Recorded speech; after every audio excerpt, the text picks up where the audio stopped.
Hello, lovely people. Welcome back to yet another amazing episode. With us here at Limitless Voices with Namono.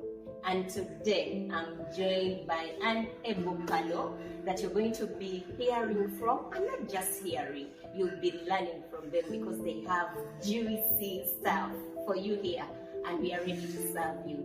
And today we are going to talk about something that in one way or the other, we've all been there. And those are relationships and breakups. Hey, you people, love is a beautiful thing. It's a very beautiful thing. I like how it can come and sweeps you off the floor. And you see all those never say nevers. Hey, you're like, is it me who said that? But then there comes the heart-wrenching pain.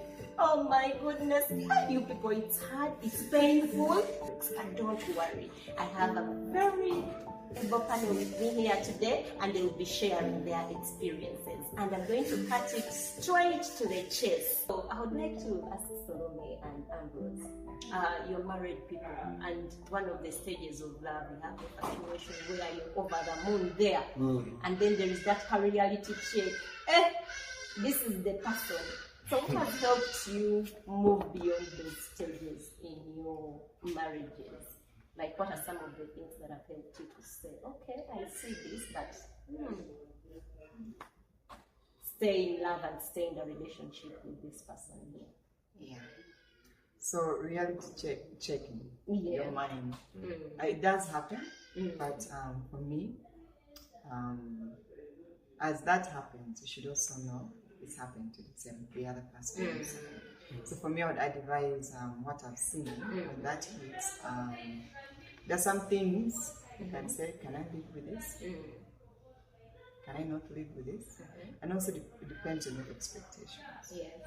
Let's say if someone says they want a rich man, he's a dating person, he has a job, very good, eventually you're married, and then the guy loses the job. Yeah.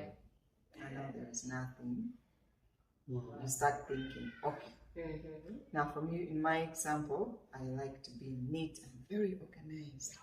It's in my mind. It's like, when you get married, very clean. And also told him, I like clean things. Yes. And then we get married, and I'm like, and he's not actually a dirty person. You know, guys, they may not put everything in line. But you know, women, nothing should just be on the floor. A book has to stand the way. And I think for the past months when we got married, those are things we complained about. Why you put your stockings down? The laundry basket is just here. Put it in. Or clean after yourself. So I am someone who likes solutions. After a while, I do not like to grieve for very long. I reached a point and I said, okay, I need to choose my battles. What about if he never changes? And he keeps throwing his stockings down or anything? Will it kill me to pick them up? Those are things I can actually live with and stop making it such a big deal. And also, I have to ask myself, will my life be worse if the house is a little messy? Now with my son coming in, he has even kept me more humble because my boy is very active. If you come at my house, like during the day, you can say, okay. And it's just one kid, but it makes the house look like there are 20 boobs. He pulls out saucepans, he's dragging that. And so for me, when I sat down and say, okay, what can I deal with? But there are also other things that I was like, no, we need to talk about this. So for you to divide what is that's really important, you need to work on. And then there are those things that you're like, it's okay. This is work in progress. Like, you know how guys raise the toilet seat to use. Now those days in the night, sometimes when I'm very sleepy, I walk to the bathroom when I'm still sleeping. So, and you know what would wake me up? Like when you sit, in my mind, I'm assuming the toilet seat is down. So you sit and that cold. I get it. I'm like, why did you put it down? Why did you raise it up? Yeah. So I actually had to train myself it's okay. If you wake up in the night, I tell myself, be awake. Make sure the toilet seat is down. Don't scream at him. He also still has to pick it up. So I think when you approach it with grace, and then also knowing that no one is perfect. Yeah. You're going to meet someone as you're thinking, what? How did I marry this person? They're like wondering, why? How did I end up with this woman? Yeah. So for you to have that balance and grace, but also don't keep quiet for things that are making you feel very happy. Talk about those. And the best thing about marriage, if you're married to someone who wants to grow and work towards changing, that is the most beautiful thing. Actually, one thing else I encourage my single friends is it's not to get a perfect person, because they're not there. Anyone who's pretending to be perfect when they meet you is a very bad person. They're putting up a show. You meet someone who's willing to grow, even when it's just a few steps every year, or that's the way to go. So that's how I handle it. But I will also advise that if it's in our culture, we're being raised, women, don't shout at him, don't bring up certain talks, don't speak out your mind, it will chase him away. Be a humble woman. No. That will make you go crazy. Talk about those things. Yeah. Wow. Wow. So much wisdom in there. I hope you had your notebooks, because some of these things need to just go to the, even me, I have the video. I'll go back and get the wisdom. And you have the friend. Yeah, and I have the friend. Yeah. So true. Yes, let's hear from Ambrose. Yeah, so one of the things that I've consistently seen in marriage is that you can't stop learning. And so when reality hits in, I focus on the bigger picture, which is the marriage. Yes. Marriage is not just about the toilet seat, the stocking. It's not just about, because there are more exciting moments in marriage than just those other small things. I will say that we disagree with my wife many times over small things, by the way. And as we continue to grow, you begin to say, why was I even after that? In our first year of marriage, it was very hard. Second year, now we are making 4 years, but things have consistently been changing for the better. Yeah, so the bigger picture, which is marriage. When we're getting married, our goal was to inspire young people with our marriage. And so we meet a lot of people. I have people who follow me. They want to know how is my marriage, because they are learning from me. So my whole thing when reality checks in is that, okay, I got into this, I'm so intentional about it, I'm here to grow. These small things might be there, but the bigger picture is we are doing this life together. Because like someone said, she also has her reality moments and say, this guy is too tall. Oh, this guy, the way he walks, the way he hits so much. But then she also has to put up with it and say, I got into this, we are doing life together. And 4 years later with 2 kids, it's a good story. Good story. Yeah, maybe the big picture. Oh wow, it's amazing hearing about these things even before we cross over to the other side, because sometimes what happens, we have already fantasies like, okay, this is the type of guy I want, or you should talk in a specific way. But I think I like the reminder that we are not perfect, and most times we throw the blame to the other person. But one good thing that I've learned is to first pause myself and ask myself, what did I do that I need to improve on as an individual, before I start throwing the blame to the other side. I'm like, oh, they didn't do this, but then what did I do to contribute to that? I think that really changes the story, because I think for me that's what made me feel like I need to continue just going onto a journey of self-discovery, making myself better, so that whoever meets me they meet the best version of myself. They meet a healed version of myself, not a version that is going to bleed on this person who comes, and maybe they're the right person and instead I'm bleeding on them because I've not healed. So whoever is there and you're going through a heartbreak or you're on the journey of healing, I know it's very painful, but there is so much when you just hold into there, feel the pain and just go through the process. And I would like to throw it to Otto. Otto, you've seen relationships.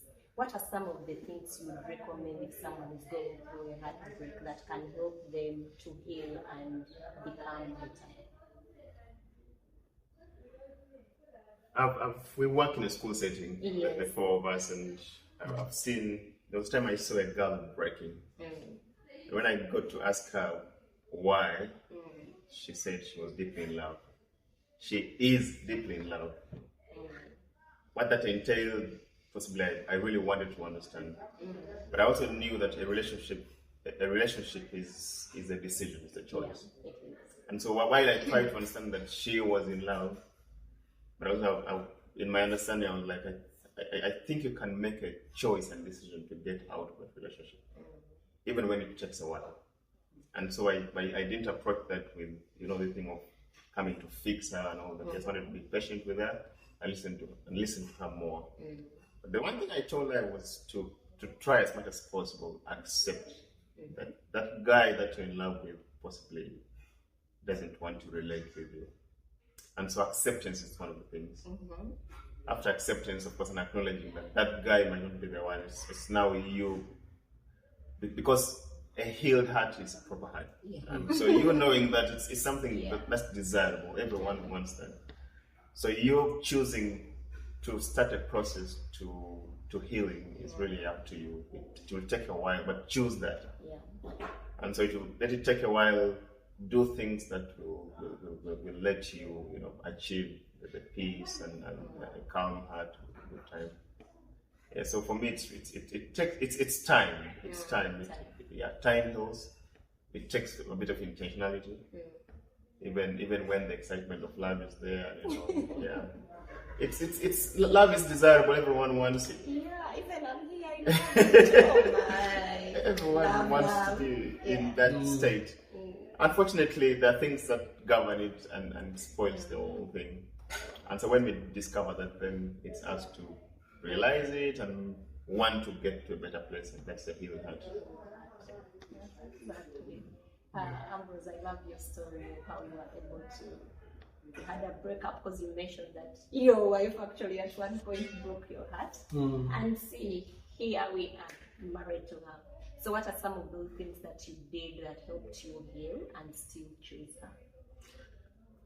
So,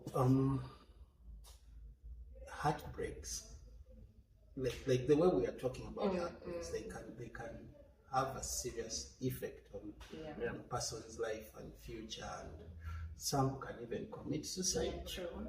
Some can choose to deviate from their path and do other things.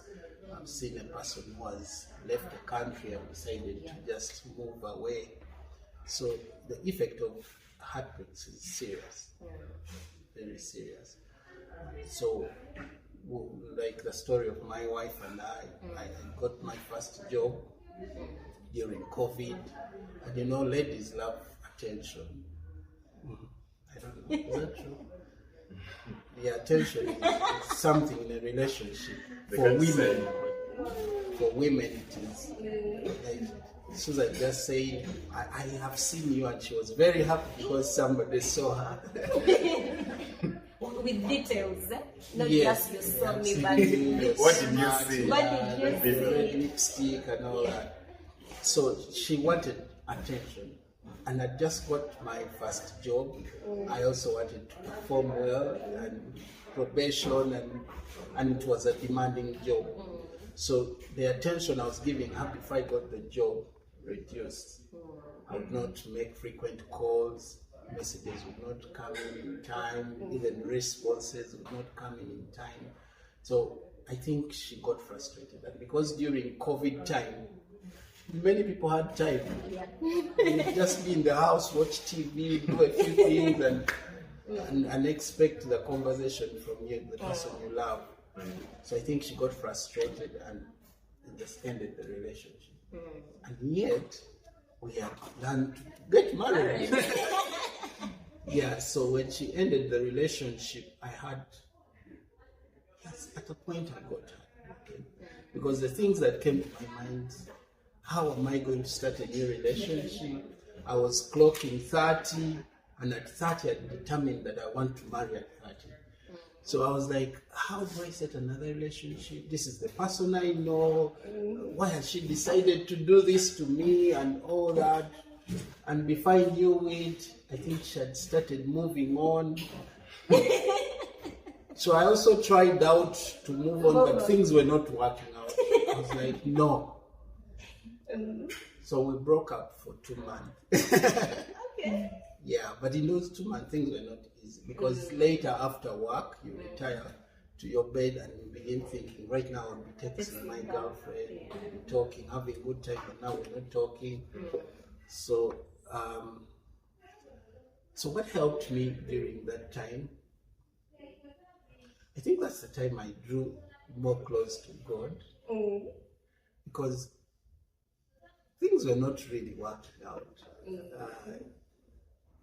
affected my performance and my mental health was not good. So I drew back to God, got a lot of reflection. I was sleeping in a single room, but in that single room, I did a lot. I started recording videos. I have some of them on Facebook.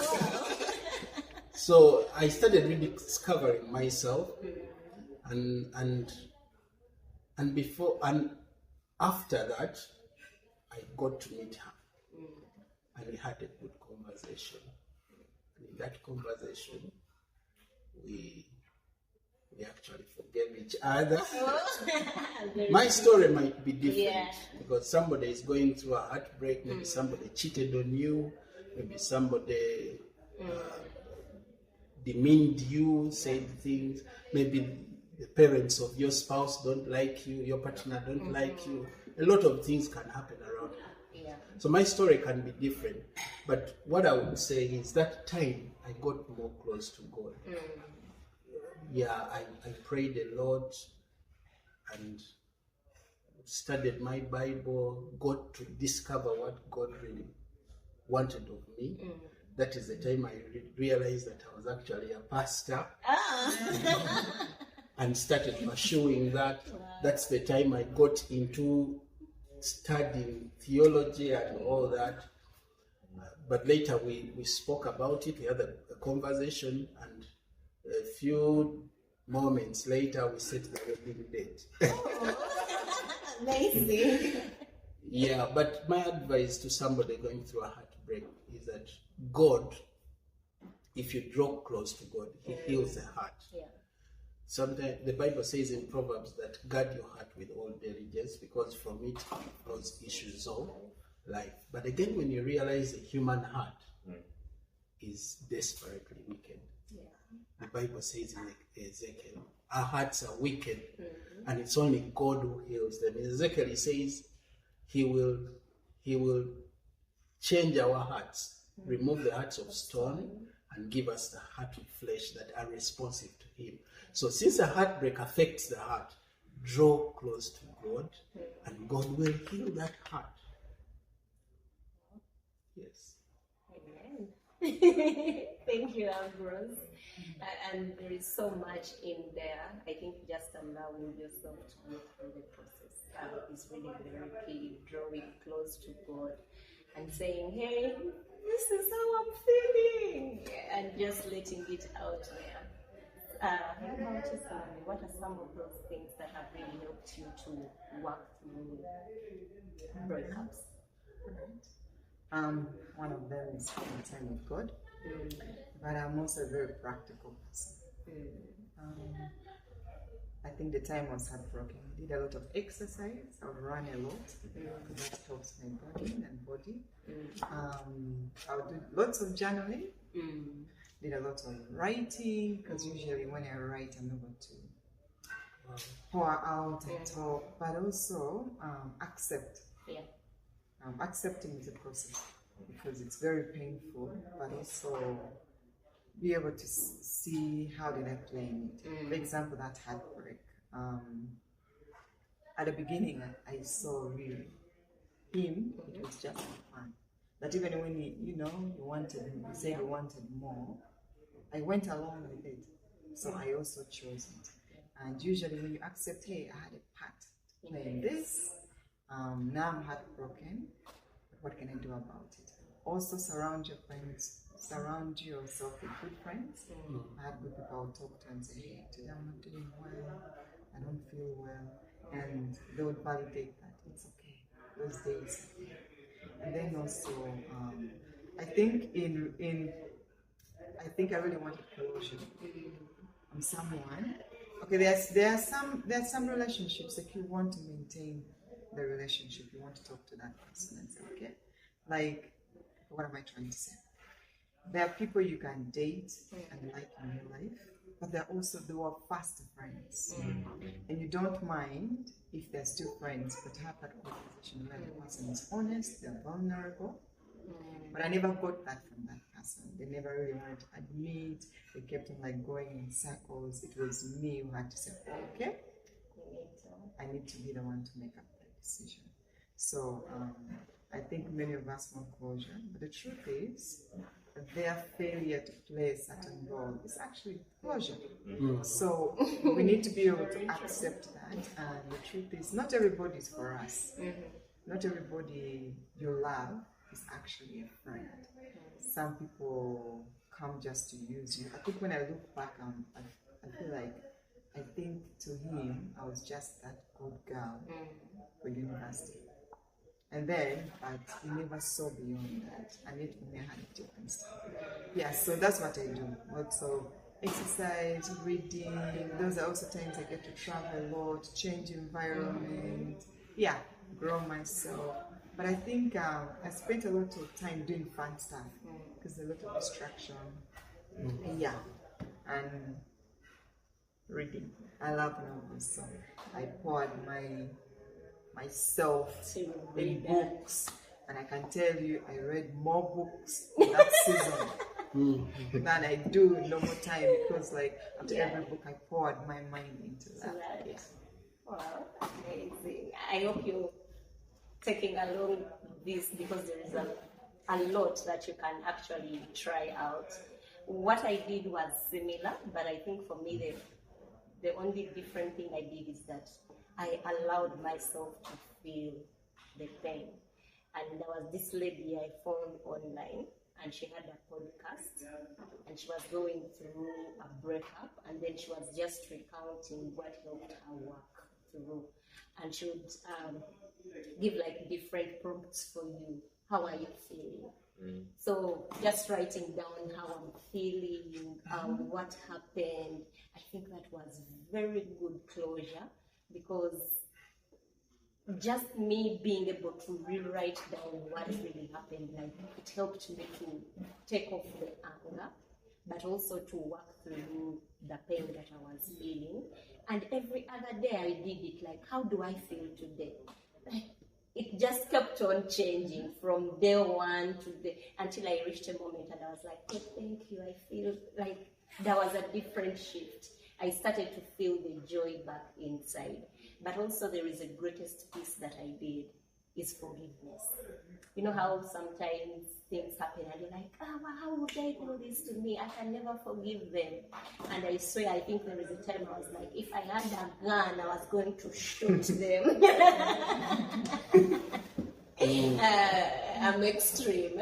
But just going through that journey of me journaling and writing down how I was feeling and choosing to forgive him even before I would feel fully healed, I think it helped me. But also me sitting down to say, okay, Susan, what did you do that you think also contributed to this? You saw the red flags and jumped right back into the relationship.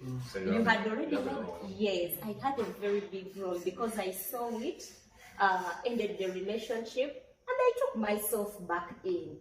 Actually, that really hurt me so much. I think I was so hard on myself, and I had to go through a process of forgiving myself and saying, hey, Susan, you saw that was the right thing for you to do right at that moment. So what do you learn from it?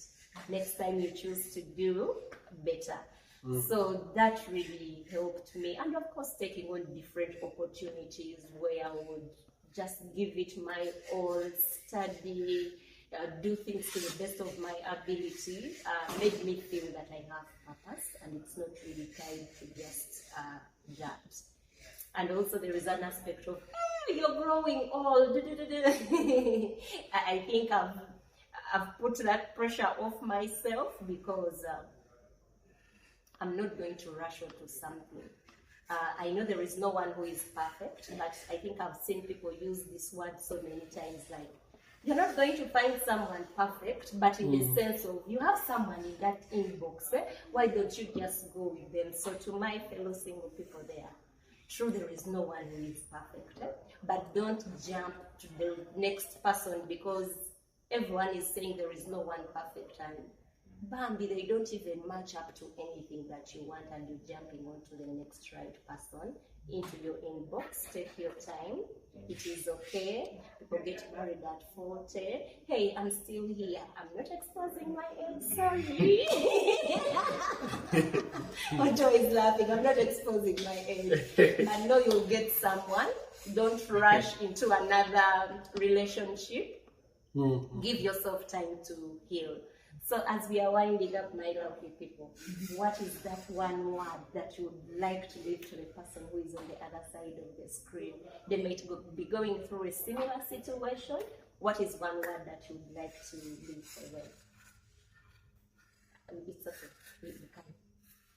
Who wants to go first? Who wants to go first? No. Just like you said, heartbreaks are very painful. Yeah. Just broken people, and evidently we have seen people killing themselves, people losing weight and all that. And so we who live around people and discover that they're going through heartbreaks, let's be kind to those people. Let's show them love, but also be patient with them. Yeah, kindness is a form of some kind of love that sometimes we don't understand, but it's a very important thing. Yeah, so let's show them that we yes, even when we don't understand, we are patient with you. We hope that you heal. Oh, thank you. Who wants to go next? Ambrose or Salome? I'll go. You'll go. Okay. We're going through a heartbreak. Just know, this too shall pass. Yeah, sometimes you forget fix, your life is over. I can't, hey, you can live without them. It's very painful, but there's a season, you'll be able to smile again. And the truth is, everything teaches us something. Tell yourself, what have I learned about this? And if there's a need to burn a bridge, burn it. Because you don't want it to repeat. But I just want you to know, this too shall pass. Yeah. Thank you. Ambrose. Well, heartbreaks are real. They happen to you as an individual.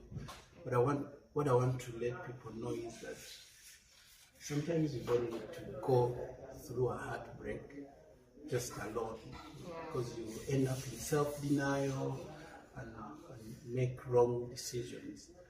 So if you have somebody you're comfortable with, talk to them, get to a group of people and find healing from the other people you trust. Sometimes heartbreaks make us think everyone is the same. Yeah.